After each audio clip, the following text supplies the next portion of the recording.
Enchanté tout le monde, merci d'être venu, merci d'avoir répondu présent, merci d'être venu à l'heure pour ça. Moi je me présente Jennifer, je suis journaliste à La Converse, j'ai commencé le mois dernier, vraiment. Qu'est-ce que je peux dire d'autre? Je suis capverdienne, j'espère que vous connaissiez déjà le pays hein, avant la Cannes. Oui. Tu connaissais? Non. Ok. Et quoi d'autre? C'est un peu tout pour moi. Toi? Bonjour, moi je m'appelle Emmanuelle, je suis française d'origine togolaise mais profondément montréalaise depuis plus de 10 ans maintenant. Et dans la vie ce que je fais c'est que je suis avocate et aussi je fais des podcasts. Voilà. Black Excellence. Attendez, on va parler de Black Excellence. Est-ce que vous pourriez vous présenter en avant? Ok, c'est moi qui commence. Moi, j'appelle Adriana. Bonjour. Allez.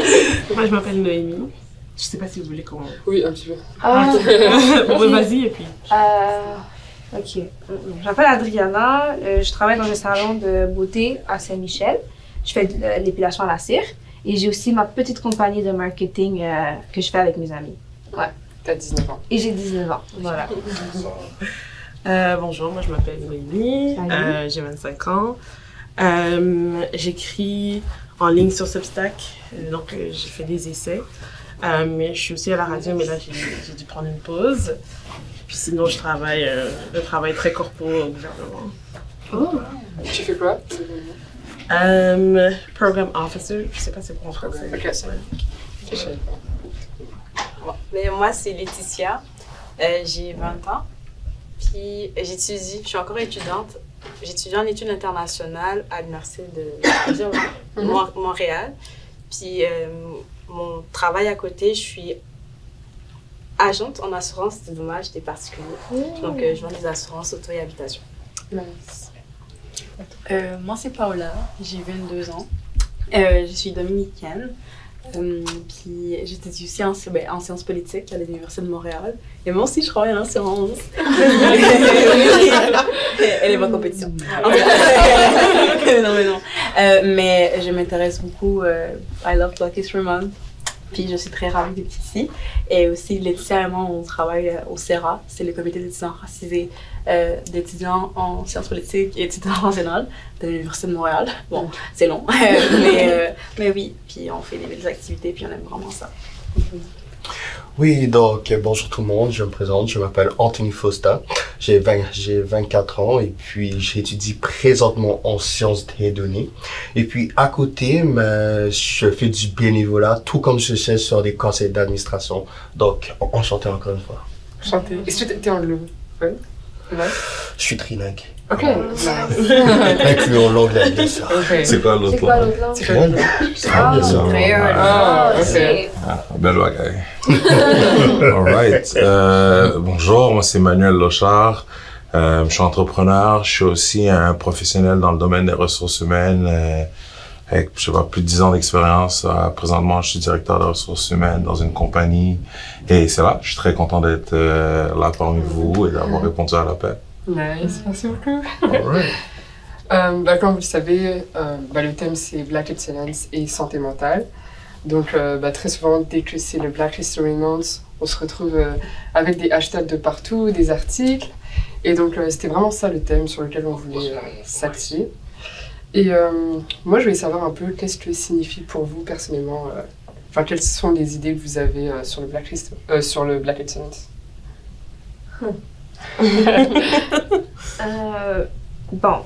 C'est Black Excellence. Donc, excellence, c'est quelque chose que tu es très bon à, selon moi. Donc, ça doit être des Noirs qui sont très bons, très excellents, très wow. C'est ça, comme ça que je le vois. Ouais. Moi, je le vois plus dans le sens où c'est le moment où on reconnaît l'excellence des gens noirs. C'est vraiment là qu'on va nous mettre au devant de la scène. Puis mettre une visibilité aussi sur certaines populations noires de telle ville, par exemple, ou de telle pays. Donc, franchement... Quelle personne tu penses qu'on met au devant de la scène? Parce que c'est pas tous les Noirs qui sont présentés comme étant excellents et qu'on monte sur les réseaux sociaux, comme Jen l'a dit, avec les hashtags Black Excellence, etc. Quelle personne que je pense qu'ils mettent en avant de la scène? Je dirais des gens qui plaisent aussi au public, entre guillemets. Quand je parle de personnes connues, par exemple, Anthony Cavana, c'est quelqu'un de noir qui plaît vraiment beaucoup au public aussi québécois. Donc, c'est des gens qu'on met en avant, qui va être beaucoup invités dans des plateaux télévisés. Sinon, je n'ai pas d'autre qui me vient en tête tout de suite. Donc, pour toi, ce serait des personnes noires qui sont vues comme étant le bon modèle de personnes noires qui réussissent dans la société, incluant, quand je dis la société, j'inclus toutes les personnes qui forment la société, donc la société québécoise, puis qui forme la majorité, donc québécoise, blanche. Exactement, le meilleur modèle d'intégration, on va dire. Le meilleur modèle d'intégration, wow. Est-ce que c'est pareil pour vous? C'est quoi votre définition de la Black Excellence? Est-ce que tu voudrais commencer? Ok, il n'y a pas de problème. Pour moi, le Black Excellence, c'est un mixed bag. Et j'explique pourquoi. Parce que tout d'abord, c'est un poids, c'est un fardeau qui, d'après moi, est la promulgation d'une espèce de, pas de caricature, mais d'une espèce de carcan dans lequel on te dit c'est quoi l'excellence noire, qui est souvent bon modèle d'intégration, mais surtout, je dirais, américanisé de ce qui est vu comme le succès. C'est très capitalistique. Encore une fois, selon mon humble opinion à ce sujet-là, c'est aussi ça promulgue d'une certaine manière, ça enlève notre individualité et le droit à être médiocre et à l'erreur. Contrairement à d'autres ethnies qui, eux, peuvent être, ils ont droit à l'erreur ou ils ont droit d'être eux-mêmes, d'échouer, etc. Nous, toujours, pour être acceptés, il faut toujours faire plus pour, d'une certaine manière, prouver notre humanité. Donc, de la même manière, c'est bon de voir certains modèles célébrés, puis ça fait du bien, mais parallèlement, il y a tous les concepts en arrière qui viennent avec, qui, moi, parfois me posent problème et qui, je pense, affectent beaucoup de gens sans s'en rendre compte. Donc, si t'es productif, t'es accepté, mais s'il y a quoi que ce soit qui arrive, ou tu peux, comme tout le monde, d'une autre ethnie, tu pourrais être down, tu pourrais ne pas être dans le bon espace mental, whatever, tout de suite, ton humanité va être remis en question. Donc, c'est un peu l'envers de ce concept que je vois souvent. Donc, c'est toujours bittersweet. Ouais. Hold that thought, on va y revenir. C'est sûr. Parfait, alors, donc, pour moi, le Black Excellence, je te rejoins là-dessus, puis comme ça que, après la souffrance, le mérite. Donc, c'est sûr, certains comme ça, qu'on vit toujours aujourd'hui, les dommages post-esclavage, etc., ça a été prouvé, etc. Bon, bref, je vous laisse lire là-dessus. Mais après tout ça, mais à longueur d'année, il y a presque les mêmes choses qui se répètent, les mêmes histoires qu'on voit dans les médias, etc. Donc, juste une fois qu'on peut dire, hey, on a quand même fait du bien. Comme, écoute, on va pas seulement dire comme ça qu'il y a eu du mal ou quelque chose du genre. Non, c'est, il y a des gens qui a fait des choses, que ce soit des gens comme Anthony Cavana ou bien Ty, ou bien tout comme par exemple Michael, le président de la table pour l'histoire des Noirs, ou bien même le jeune noir qui réussit dans son quartier juste à avoir son secondaire 5, etc. C'est chacune de ces réussites mérite d'être soulignée, et puis tout ça, ça fait partie de l'excellence noire. Ok. Merci. Je rejoins un peu, je sais pas si... Vas-y. Okay, mais je rejoins un peu ce que tu disais par rapport au fait que c'est très capitaliste. Aussi, du fait que Black Excellence veut pas, ça vient ne pas adresser certains systèmes qui sont, justement, si on parle de quelqu'un qui a réussi dans son quartier, on vient pas adresser le fait que le quartier ne l'aide pas à réussir. Donc, on va mettre de l'accent sur cette personne-là, du fait qu'elle a pu se démarquer, sans vraiment chercher à subvenir aux besoins de la communauté. Donc, des fois, je trouve que oui, c'est bien de pouvoir souligner ces forces-là d'une personne, mais ça reste un peu individuel dans son approche. Il y a quelques cas où est-ce qu'on voit vraiment des succès de communauté, mais encore une fois, je trouve que Black Excellence veut pas, peu importe ce que ça peut dire à l'individuel, ça reste quelque chose qui vient individualiser la personne noire et ses succès.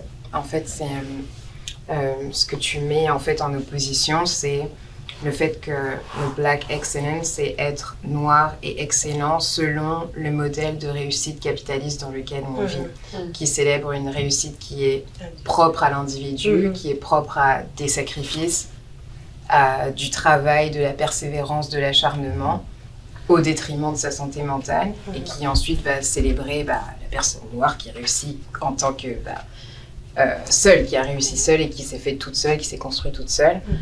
Alors qu'il y a d'autres personnes qu'on ne voit pas ou qu'on ne célèbre pas ou qui ne sont pas mises plus en lumière alors même qu'elles ont fait du bien à la communauté.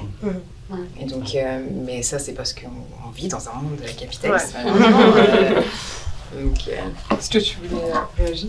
Je pense que tout le monde avait dit ce que j'avais en tête. J'aurais rien à rajouter. Donc, si je comprends bien, est-ce qu'il y en a un de vous qui se retrouve là-dedans, dans le Black Excellence, selon les standards un petit peu dits? Pas encore. Pas encore, mais je pourrais rejoindre du coup dans l'aspect où il dit c'est une réussite de passer son secondaire 5. C'est une réussite pour moi d'être quand même à l'université. C'est pas donné à tout le monde d'avoir cette chance-là. Donc, c'est une réussite en soi. Mais une des premières réussites. Est-ce que vous pensez que vous incarnez la Black Excellence, dans le sens où vous répondez à certains critères que veut la société pour être excellent? Est-ce que vous pensez que c'est quelque chose que vous devez faire, que vous avez été obligé à être, par exemple? Ouais.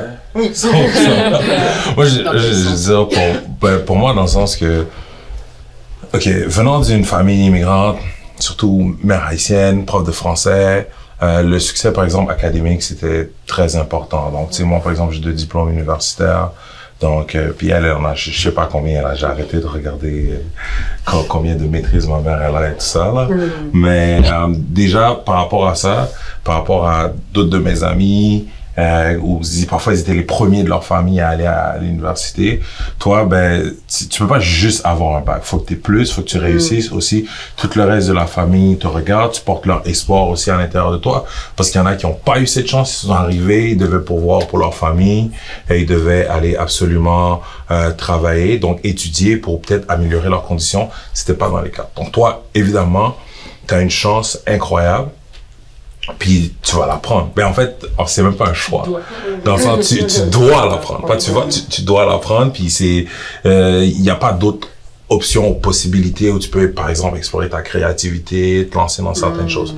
Donc il y a déjà ça. Puis malgré moi, tu sais, moi je suis quelqu'un de très compétitif. Puis tu sais, souvent on va me dire j'incarne le Black Excellence, j'ai pu réussir, faire 6 figures au travail, puis avoir des diplômes universitaires, etc., une bonne vie. Puis souvent dans ma famille, tu sais, ils vont te montrer, ils vont te dire content, ils sont contents, puis ils sont fiers, mon neveu, il fait ci ou ça.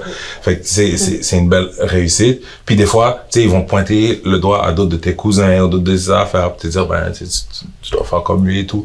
Fait que même si comme tu le veux pas, tu sais, moi je veux juste être moi, mais j'ai pas le choix de faire certaines choses et d'exceller. Et même aussi moi au travail, je peux pas juste être Manu puis penser à juste m'en foutre des autres puis juste penser à ma carrière, parce que tout ce que je fais, ça peut fermer toutes les portes pour les gens après moi qui sont noirs ou les ouvrir, parce que souvent tu vas être le premier. Moi, le nombre de fois où j'étais le premier gestionnaire noir, le plus jeune gestionnaire noir, le seul noir, c'est dans plein de contextes, et tu fais que la diversité commence souvent avec moi, et tes résultats et comment les autres t'apprécient, ça va influencer sur tous les autres, parce que contrairement à d'autres, mais depuis que tu fais partie d'une minorité, comme j'ai dit, t'as pas ton individualité, dans le sens que, tu sais, vous les noirs, ce que tu vas faire, ça va affecter tous les autres, ils vont être caricaturisés ou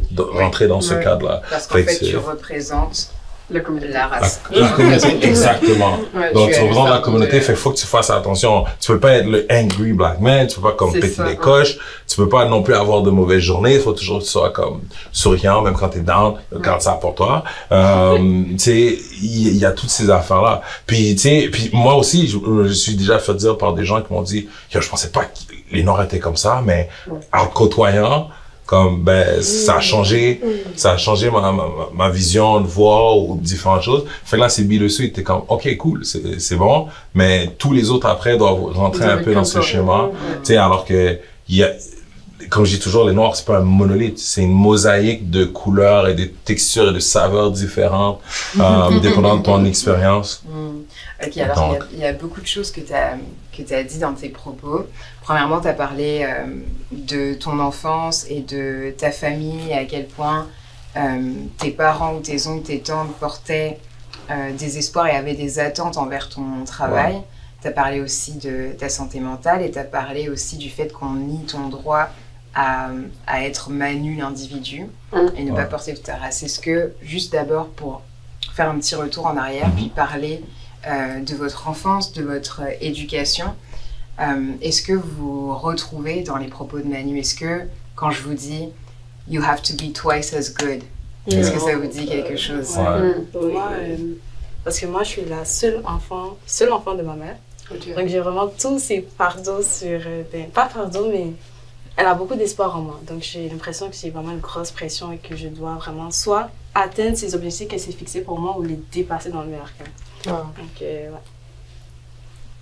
Pour ma part, moi j'ai toujours su par exemple que j'allais aller à l'université sans vraiment savoir c'était quoi au départ. Ouais.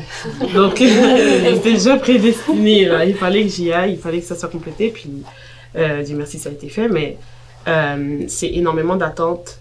Même quand t'es un enfant, on te demande qu'est-ce que tu veux devenir, puis moi je me rappelle, j'hésitais beaucoup, j'avais envie de tout faire. Et là, quand j'ai dit médecin, là les gens font « Ah, la bonne réponse !»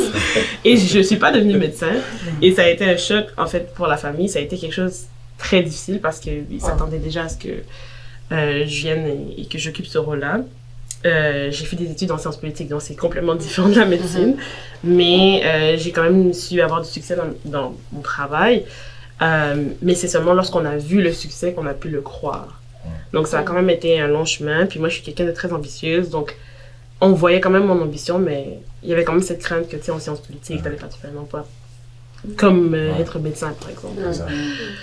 Ou être avocate, ou être ingénieur, bref, les trois carrières qu'on nous donne dans ce moment-là.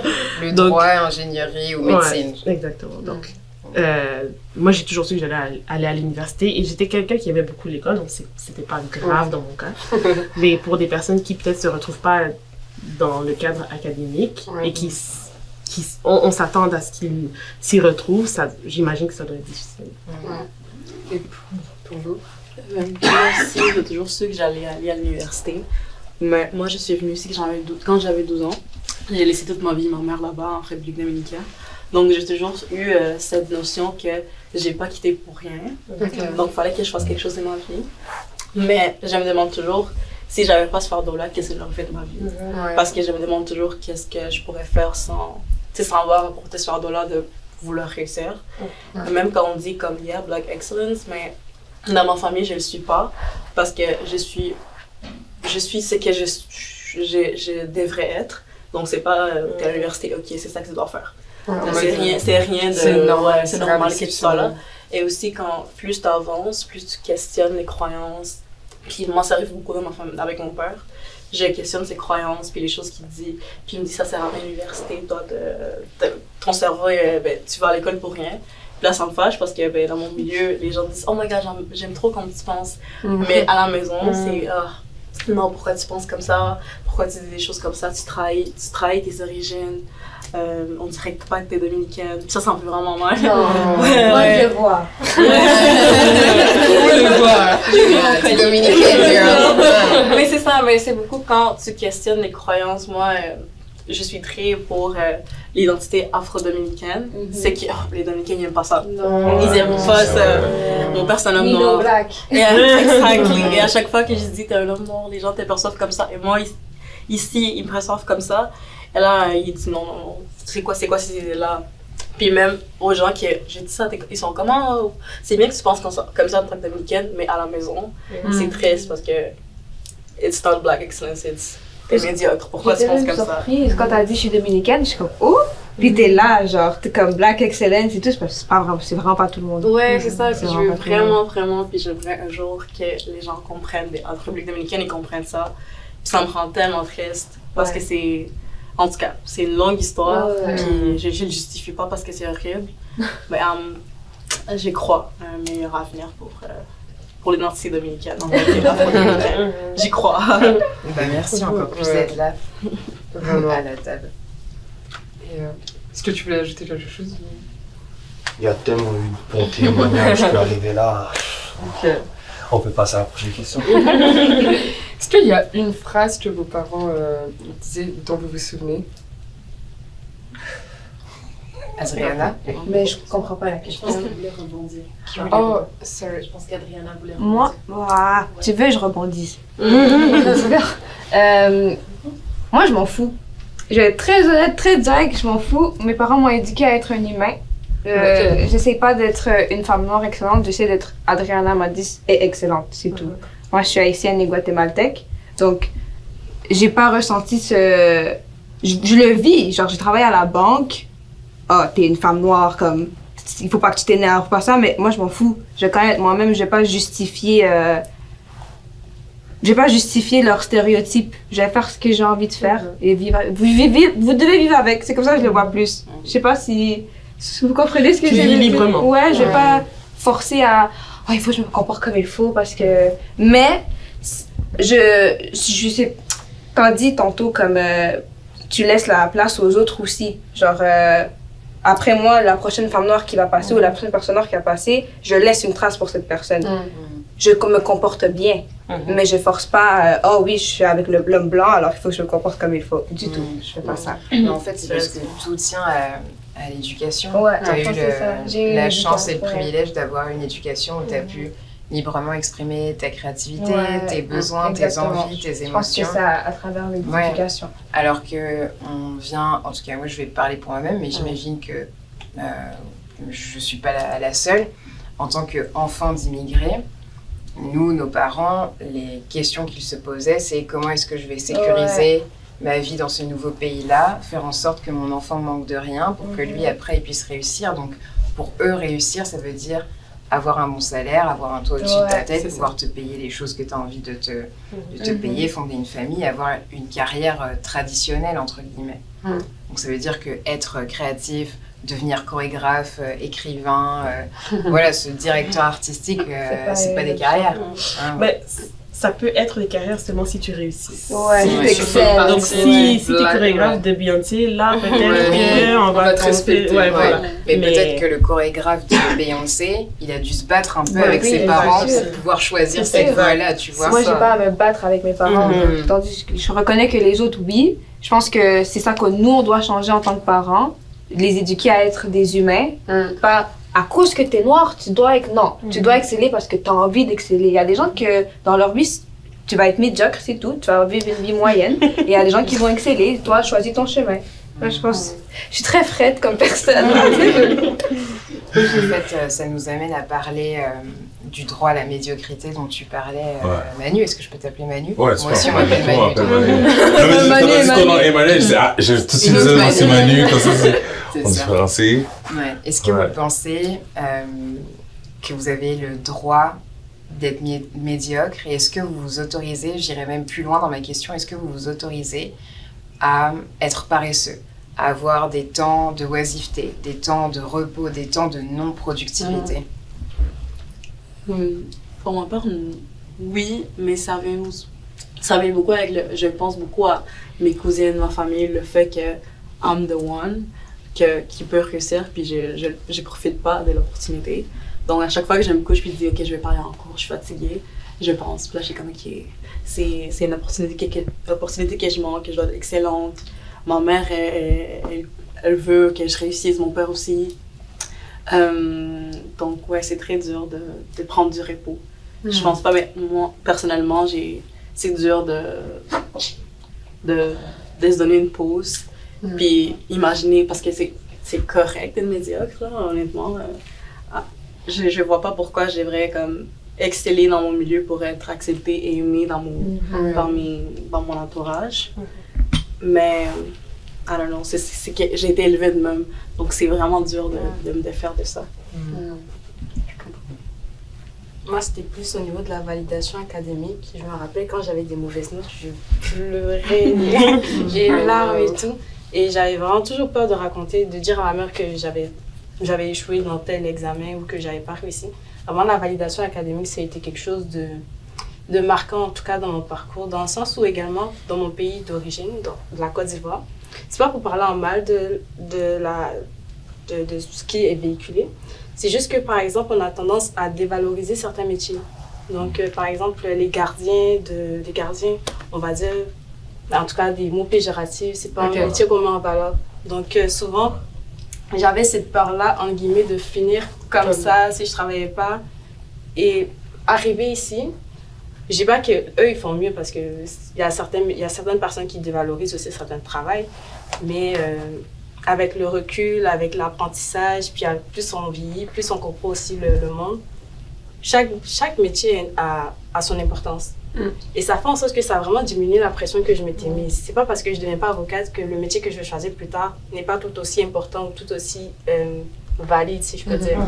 Donc, ça a vraiment changé ma perception, le fait de venir ici, prendre du recul, apprendre aussi, parler avec d'autres personnes, donc parler avec des personnes qui font tel métier, des éboueurs, tout ça. Franchement, ça a vraiment permis de mieux me connaître et de mieux saisir l'importance de chaque métier et vraiment enlever ce poids-là sur moi, de tout le temps exceller. Puis si je choisis une autre voie, c'est pas grave.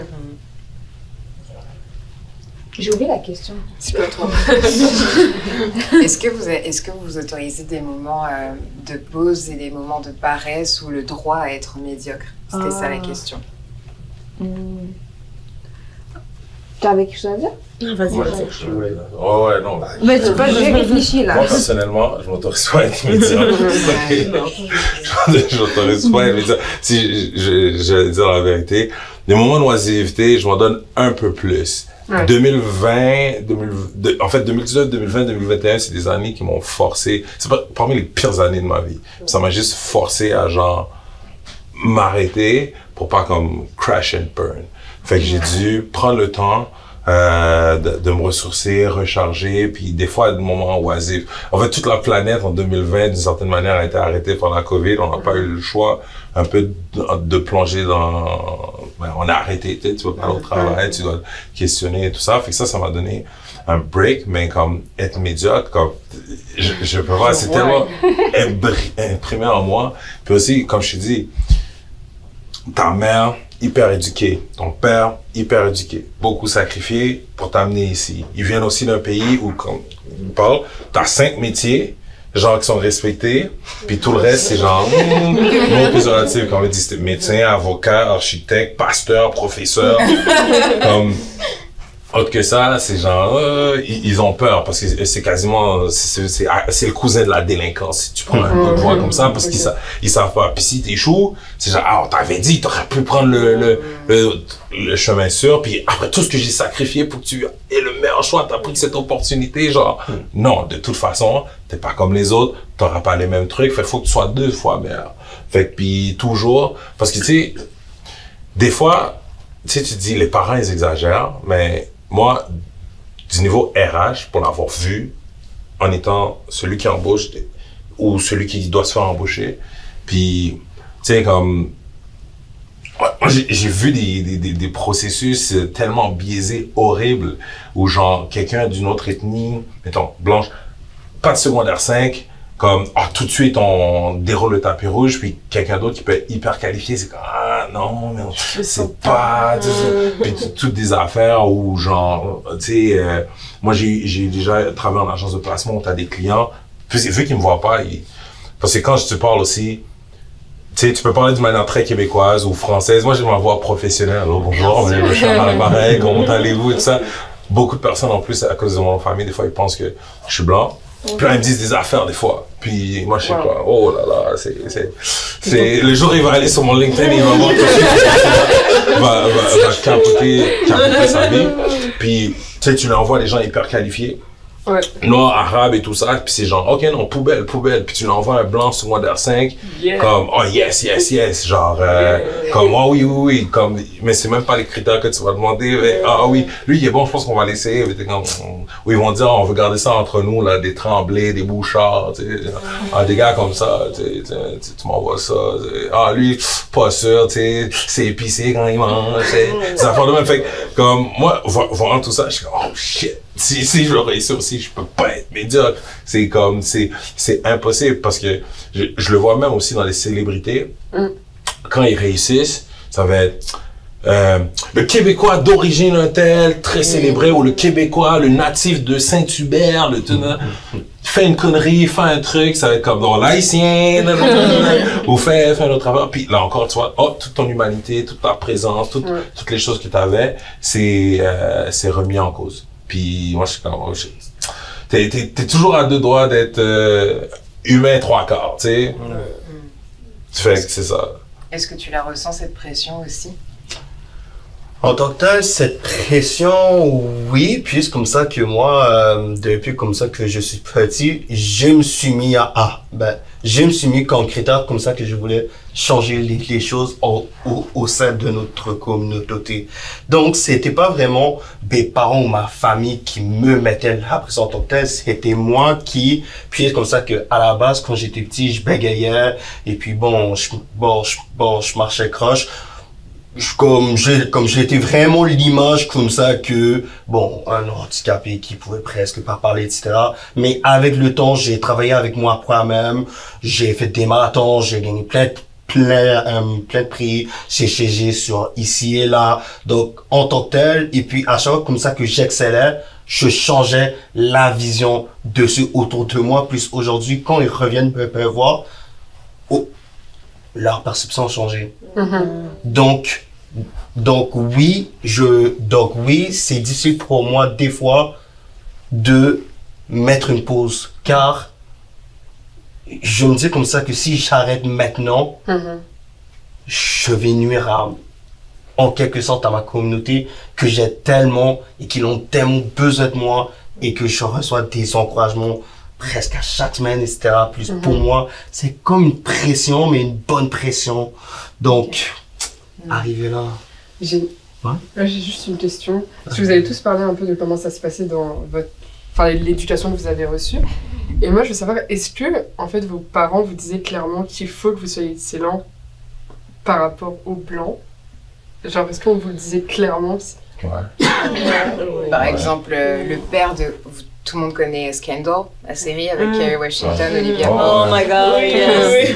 Donc le père d'Olivia Pope, à un moment, il y a ce moment super fort, je sais plus dans quel épisode de quelle saison, et il lui dit « You have to be twice as good as them to have half of what they have. » Et il parle des Blancs. C'est c'est comme juste Taylor Swift, elle a encore gagné l'album de l'année dans les Puis ça aurait pu, tu vois, même. Puis elle était étonnée, hein. Elle a fait la fille étonnée. C'est du acting. Mais juste cette situation-là, ça en parle beaucoup parce qu'il y a Lana Del Rey, que je trouve qu'elle, c'est quand même une femme blanche qui a une voix. Même Céline Dion n'a pas autant de gagné que Taylor Swift, c'est pas normal. Je comprends pas. Puis si ils auraient mis quelqu'un comme Lana Del Rey ou Céline Dion, ou tu sais, quelqu'un avec une voix qui aurait gagné, ça met dans le même standard que Beyoncé, par exemple. C'est pour ça qu'ils continuent à mettre la petite blanche, désolée là, médiocre. Genre, c'est pas impressionnant ce qu'elle fait. Si Jennifer Lopez peut faire cette chanson-là, c'est pas wow.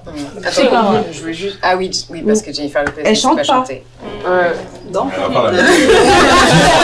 je dirais pas qu'elle chante pas, elle a pas la meilleure voix. Non, elle ne chante pas. C'est HNT. Non, mais il y a des back vocals que oui, des gens ont fait, ils vont s'imposer. Christina Milian, la chantier, on fait ses chorus en background. C'est Fine. une danseuse professionnelle. En tout cas, elle a une voix, mais en soi, c'est pas la voix qu'elle met dans pas la ses... voix. Non, pas dans tout. On entend un petit peu. ben, pour rebondir sur ton point, par exemple, Grammys Music, si vous regardez les Noirs, ok, la culture musicale américaine, most of them fait par les Noirs.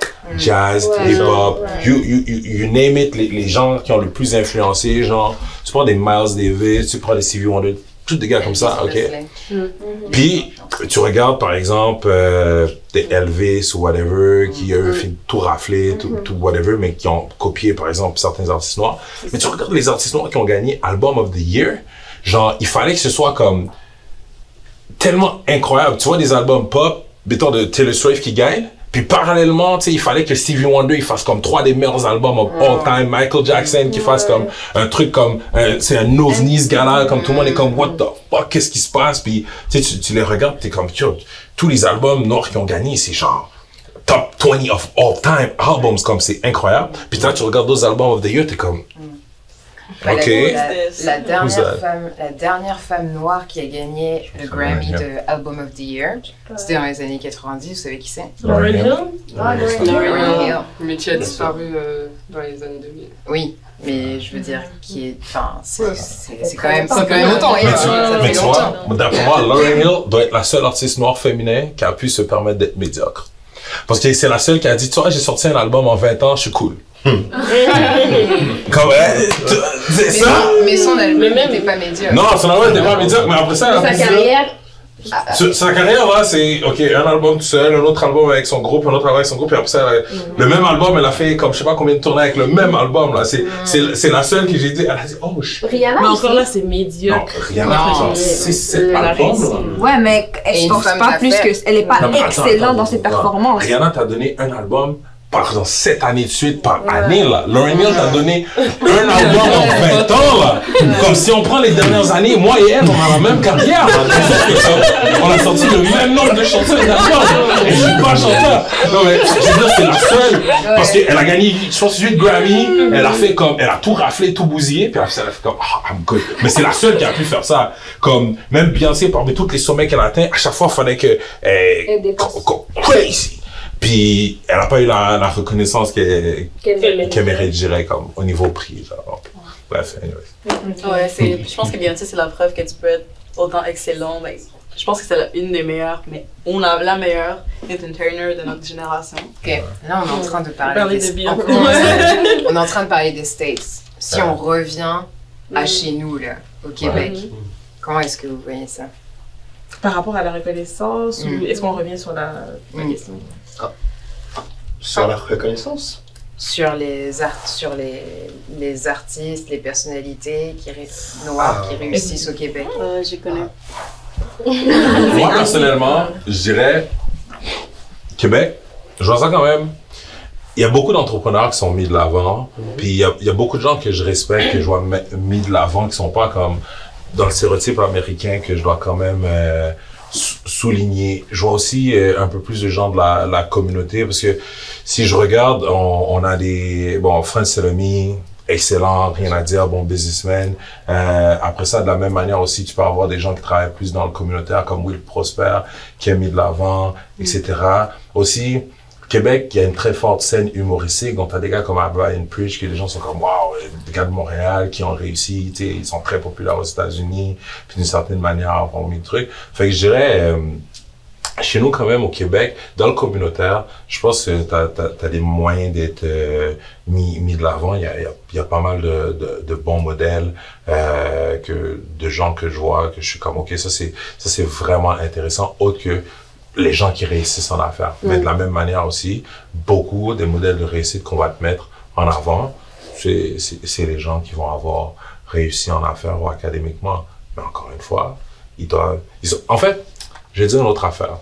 Il y a beaucoup trop encore de premiers noirs, de premières noires, dans ce sens. J'ai envie de rebondir sur ce que tu dis. Vous pensez quoi du gala Dynasty? Je suis allée une fois. C'était comment? Quand j'étais allée, c'était wow, parce que j'étais jeune. J'avais genre 13 ans. Bon, jeune. Je suis encore jeune. Qu'est-ce que tu faisais là-bas? T'as des accès? Ouais, j'ai des contacts. C'est mon père. Il avait, mais c'est pas mon père directement, mais je faisais partie d'un groupe leader à mon école secondaire et on pouvait tous y aller. On était plusieurs dans mon secondaire à y aller. Et c'était quand même impressionnant. T'es comme wow, plein de noirs et tout. Et les dernières années, je pense que c'était en 2024, 2023, ils n'avaient pas invité l'école comme ils faisaient les autres années. Et de ce que j'ai vu, ça m'a pas impressionné. Pourquoi? On dirait que c'est un genre de culte. C'est toujours les mêmes gens qui gagnent, c'est toujours les mêmes personnes qu'on voit. Ça m'a donné envie de créer mon propre award puis faire des vrais... Honnêtement, là, genre, ça... C'est pas pour 10. Je respecte le hustle, je respecte la vision, mais il faut que d'autres gens gagnent. Là, c'est pas... Je sais pas. Ah ben, moi, si je rebondis là-dessus, ben, quand j'avais mon restaurant, j'ai fait du catering. Je faisais, un des restaurants qui faisait le catering pour les premiers galas Dynasty. Moi, j'avais trouvé que c'était très bien, c'était A1.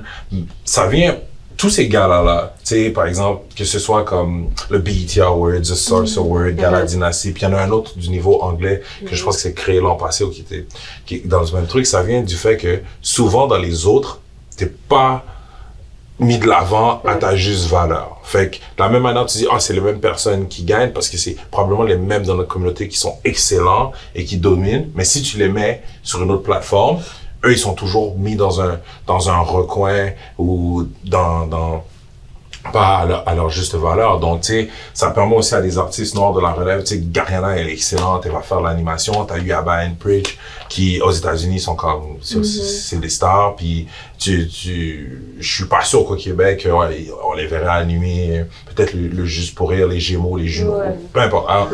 Non. C'est des choses aussi, souvent, mais quand j'étais jeune, je regardais beaucoup ces émissions de trophées. Je me retrouvais pas dedans. Je voyais pas des gens qui me ressemblaient. So, j'ai arrêté de les regarder. C'est pour ça que j'ai surtout de réserve, là, ce que j'ai dit par rapport. Fait que le Gala Dynasty, c'est venu d'un besoin. Ouais. Ça, je respecte. Moi, je respecte ça. Puis, il y a beaucoup de gens qui, finalement, de la communauté qui excellent, que c'est leur moment d'être reconnus et shine à leur juste valeur. Mais là, du coup, tu as donné un bon exemple un peu de ce que fait le Black Excellence. Mais est-ce que, au final, vous pensez que ça vient plus encourager la communauté ou plutôt même la diviser à l'intérieur même entre noirs? Le Black Excellence? Ben, ça encourage, mais tu sais, c'est genre, t'as pas le choix, là. Ça met de la pression. C'est de la pression, tu sais. Certaines personnes, mettons, ils sont comme, pressure level durant leur vie, ça va être genre 2, 3, c'est, quelques moments, oh my god, mais toi, tu sais que comme, ça commence à genre 7, ok? Puis, it's gonna go back, puis c'est bad, puis ça va remonter et tout ça, mais tu peux pas comme capoter. Moi, personnellement, pour avoir eu des moments comme je suis comme, il faut que je réussisse, je fais des affaires, puis ça, c'est comme, tu capotes trop, là, tu sais, c'est ben chill, ça. Je suis comme, non, c'est chill pour toi. Toi, tes parents, ils sont là depuis 50 ans, je sais pas combien d'années, ils connaissent les bonnes personnes, you're gonna be alright. But me, puis, tu sais, comme, je l'ai vu aussi ailleurs dans le marché du travail ou d'autres affaires, puis des gens qui ils disent, tu leur racontes des choses, c'est tellement out of this world que c'est inconcevable pour eux. Puis ils sont comme, non, this is crazy. Puis, mais tu sais, comme, si toi tu le vivrais pas, tu aurais aussi de la difficulté à croire. Moi, je sais que comme, t'as pas le choix. Toute la communauté a pas le choix de comme, d'être bon, d'être excellent. Puis si tu veux avoir une chance d'être mis à la télé, de te faire parler de différentes choses, tu sais. Andy m'a impressionné, je trouve. Tu sais, en fait, je connais pas de personnes noires qui qui réussissent par accident. Je vais dire ça comme ça, dans le sens que, qui sont médiocres et sont mis partout. Genre, alors que des fois, je vois d'autres personnes, je suis comme, I don't know. Je vais me donner un exemple de l'humour. Denis Drolet, ça me rejoint pas, mais ces gars-là, à un moment donné, je me souviens quand j'étais jeune, ils étaient partout. Là, je suis comme, ok, mais Michel Mambara, est-ce qu'il a eu la même exposure, même dans son prime, ou même t'as des gars comme Didier Lucien il a joué Bob dans une galaxie près de chez vous, une série comme légendaire, connue et tout ça, puis après ça, à un moment donné, tu vois ce gars-là, il a fait d'autres séries, puis il dit, mon téléphone n'a pas sonné pendant des années, puis il est comme, je sais plus quoi faire. Puis t'es comme, oh shit, mais t'as un CV incroyable, ok, mais t'as d'autres personnes comme régulièrement, c'est les mêmes gars qui sont dans les mêmes shows TV, puis il y en a des fois je les trouve absolument médiocres, puis je dis comment ce gars-là il a échoué puis il se retrouve dans un autre poste encore plus important et glorieux, how does that happen? Puis d'autres ethnies, mais si t'es noir, c'est pas possible, genre, c'est jamais possible.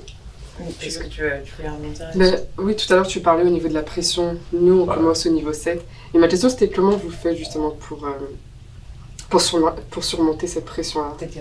J'ai laissé les autres parler. Ouais. Est-ce que ça vous est déjà arrivé de péter un câble, de pleurer, de faire un burn-out, de faire des crises?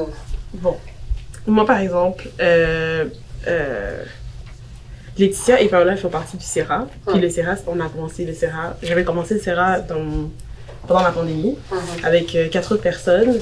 Et c'était un comité pour les personnes racisées, les étudiants racisés de sciences politiques et d'études internationales. C'est notre département de sciences politiques à l'Université de Montréal. Et c'était le premier projet où est-ce qu'on mettait de l'avant les personnes racisées. À la base, au début, on voulait faire un comité pour les personnes noires. Et on s'est dit, bon, ça va être très compliqué. Donc, on a décidé de le faire pour les personnes racisées parce que, veux pas, l'environnement à l'UDM est quand même assez hostile. Du moins, ça l'était quand moi j'étais là. Je sais plus si ça a changé ou ça a évolué. Bon, ça va. Et, tu sais, c'est un projet pour lequel on voulait vraiment offrir un espace de sécurité, mais aussi offrir un espace où on pouvait reconnaître les personnes noires et les personnes racisées dans le département, que ça soit dépendamment de certains thèmes. Bref. Puis, attends, c'était quoi la question? Je dois me rappeler de... Comment tu fais pour dire avec la pression? Voilà, il y avait une énorme pression de bien performer parce que c'était le premier comité de la sorte. Okay. On était une très petite équipe.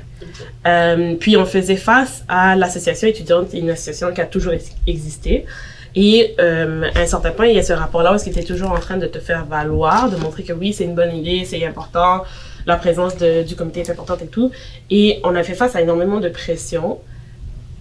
Puis, ça a été très difficile de surmonter parce que non seulement, là, on parle du fait qu'on représente nos communautés, mais si on échoue, ils vont plus jamais en faire de communauté des personnes racisées. Tu vois, genre, si on part une mauvaise idée ou qu'on réfléchit pas à un certain truc et que c'est mal vu, ils peuvent le shut down.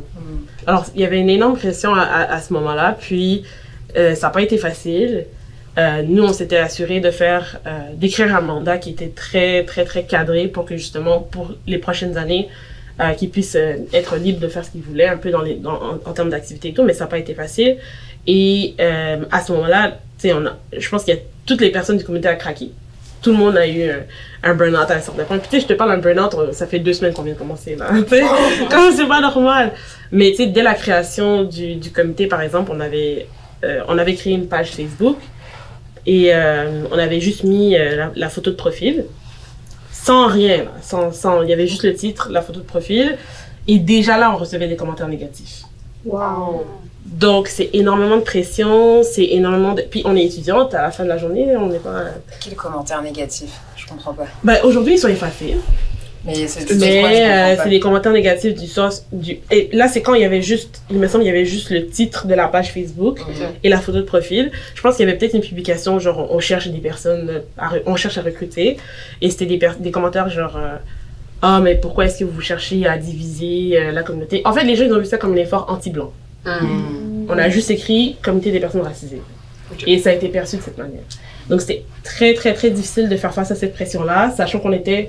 À un certain point, tu vends un peu ton histoire, tu dois prouver comme la nécessité de l'existence du comité. Alors là, tu reçois 3-4 commentaires de 3-4 personnes que tu n'as jamais vues dans ton bac. On est en pandémie, on est tous à la maison. Tu dois gérer les communications, t'as même pas encore recruté des gens, tu dois déjà te prouver. Je pense au début, avant de même commencer, on a fait comme 2-3 publications pour justifier l'existence du comité, alors qu'on n'avait rien fait encore. Donc c'est un peu des pressions qui sont... C'est difficile de trouver une manière de faire face, de surmonter. Moi, je pense que ça aide ça a aidé dans un sens parce qu'on était un groupe, on n'était pas une personne, mais en soi, c'est le groupe qui souffre. Donc, c'est pas mieux non plus parce que ça augmente les personnes qui souffrent, le nombre de personnes qui souffrent. Donc, je sais pas si j'ai une réponse à comment surmonter, mais je sais que c'est pas quelque chose de facile et je sais que quand les gens font face à ces situations-là, il faut juste prendre du recul. Il faut prendre un moment de pause. Adriana, je serais curieuse d'entendre ton point de vue et ce que tu penses de ce qu'elle a dit, parce que tout à l'heure, tu disais que toi, tu voulais pas te montrer au monde, ou tu voulais pas que la perception que les autres aient de toi, c'est « je suis une femme noire, je suis un humain avant tout ». Donc, quand il y a des pressions de l'extérieur, qu'est-ce que tu fais? Hier, on a parlé de ça un peu, donc j'ai une réponse pour ceux qui ressentent ça et j'ai la réponse pour moi. De ce que j'ai compris, puisqu'on avait parlé avec un intervenant par rapport à ça aussi, puis c'était de retrouver ton but, ton pourquoi tu fais ça. Rappelle-toi pourquoi tu le fais. Puis ça, c'est vrai, genre... Sauf que moi, je ressens pas ce besoin-là parce que j'ai pas nécessairement un but, c'est plus... J'ai l'impression que je suis née sous une étoile et Adriana, Amadis-Antoine, va réussir, c'est tout. C'est pas plus... C'est pas, oh, pourquoi je fais ça parce que je suis moi. J'ai toujours eu cette ambition de vouloir réussir, de vouloir exceller. J'ai pas ce petit... La question pourquoi. Donc ça, c'est moi. Mais pour les autres, je trouve que de vous trouver un but, de vous trouver un pourquoi, ça peut aider. Mais c'est ça.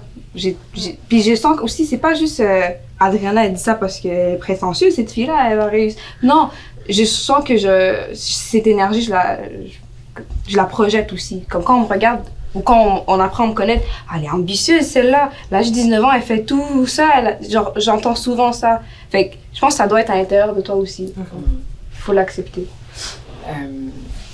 Une question que... Oh, je sais pas si vous voulez... Méditation, prière, sport. Le sport surtout. Répondre à ta question, comme qu'est-ce que tu fais pour gérer ça en tant que le sport, et la musique, la méditation. For me, là, ça c'est my go-to. Personnellement, trouver des amis. Parce que c'est en parler. Mais pas en parler à n'importe qui. En parler à un ami, j'ai l'impression que c'est plus profond. C'est pas juste la personne qui va prendre des notes. Ok, c'est vraiment, elle m'écoute, puis elle me conseille, puis des vrais conseils. Moi, je sais que je peux peut-être les appliquer. Puis je me sens aussi consolée, je me sens entendue, je me sens soutenue. Donc, vraiment, parler avec des amis, ça m'aide. Moi aussi, le sens des communautés. Puis le fait de pas... parce que c'est dur d'être the one. Puis quand tu sais que t'es pas la seule ou le seul qui vit quelque chose, comme par exemple avec les Serra, je suis vraiment, vraiment reconnaissante et je vais jamais arrêter de vous remercier d'avoir créé ce stage-là. Parce que moi, ça m'a permis d'avoir un espace à l'université, puis comme... quelque part où je me sentais pas la bienvenue. Parce que c'était très dur le début à l'Uni. L'UDM, c'est très social. Donc, quand j'ai retrouvé le Serra, c'était... Wow!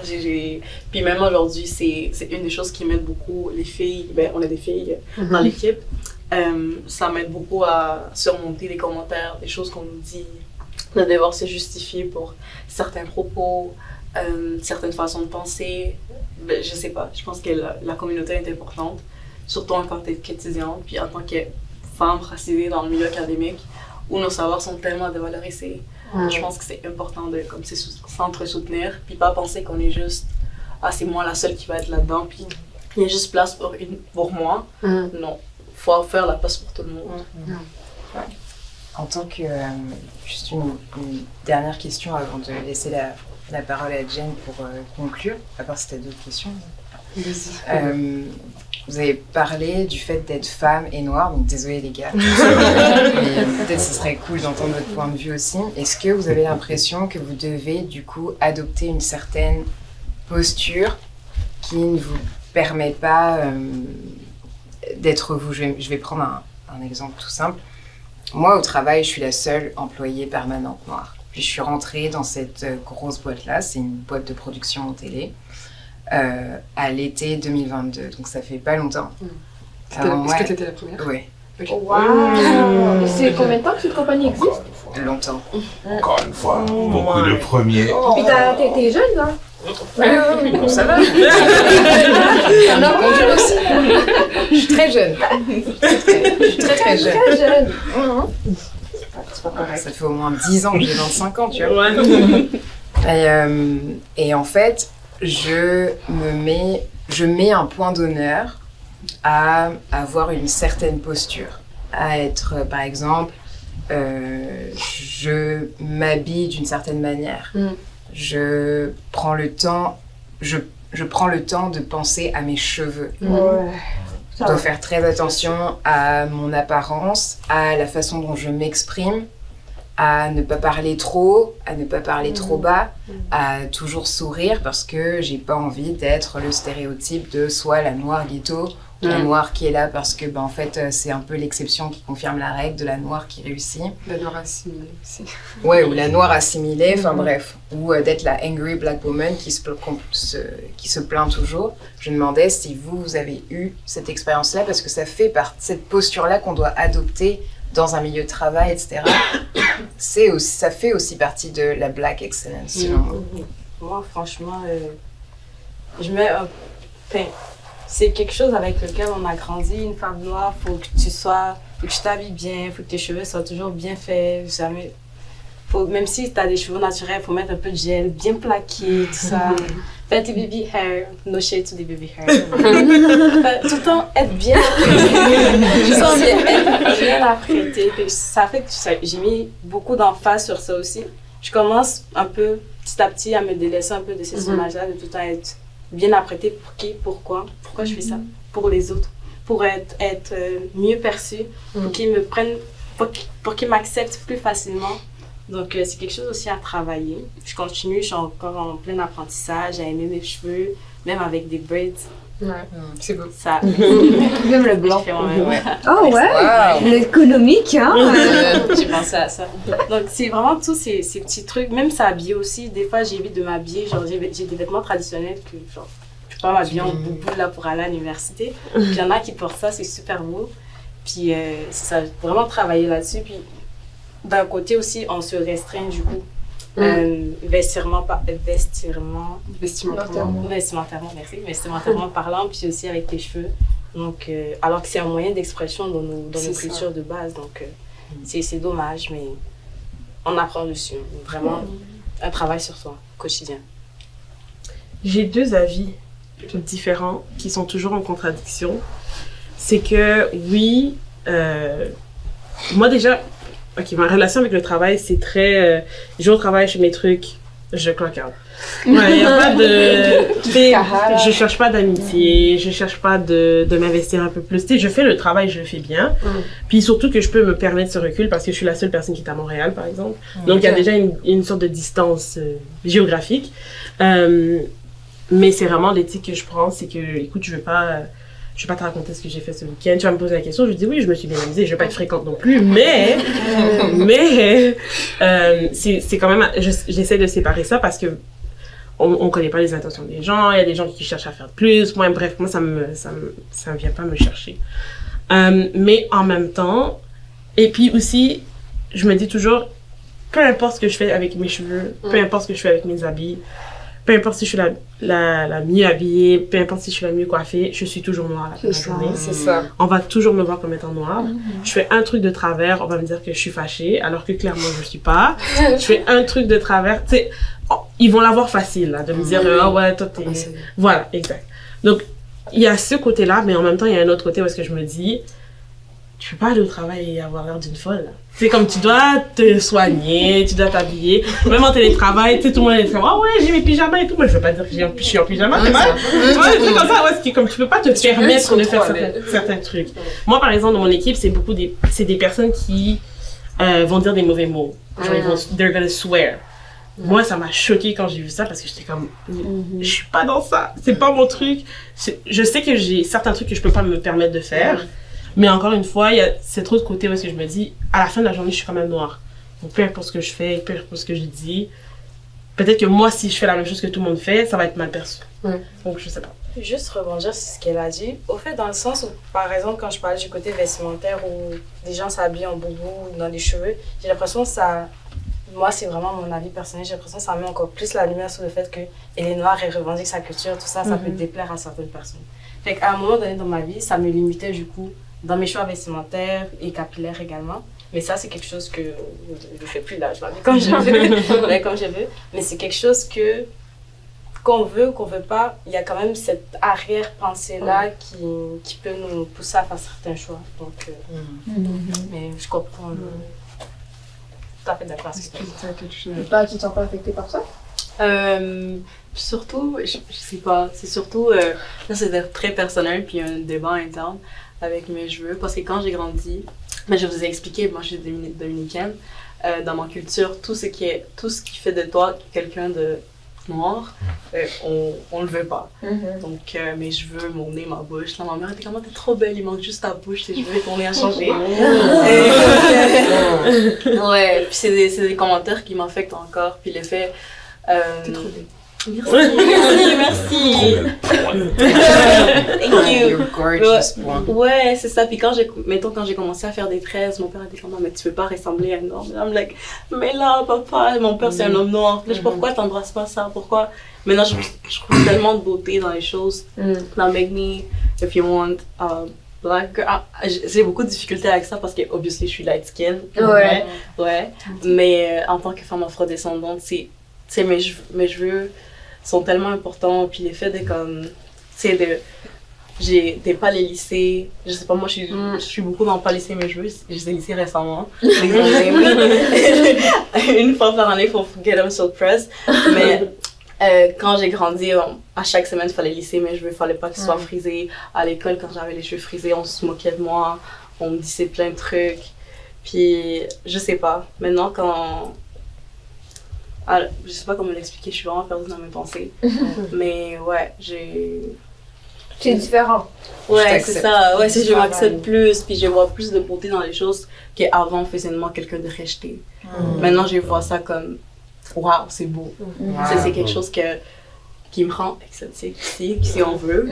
Mais je sais pas, quand je retourne dans mon pays, ma mère est comme, pourquoi tu te coiffes pas? Pourquoi tu perds tes cheveux comme ça? Ouais, maman, je suis fière, puis je l'aime, mes cheveux comme, je aime mes cheveux comme ça. Puis ouais, voilà. En tout cas, nous on est fiers de vous. Vous êtes excellents. Moi? Oui, excellent. Ou pas. Ou pas. Ouais. Ou pas. Juste Médiocre. Voilà. En tout cas, merci beaucoup d'être venu. C'était vraiment un plaisir. Merci d'avoir partagé ce moment avec nous. Un plaisir. Merci à vous. Merci à vous. Vous avez un mot de la fin? Un petit mot de la fin. Pour tout le monde, peut-être un tour.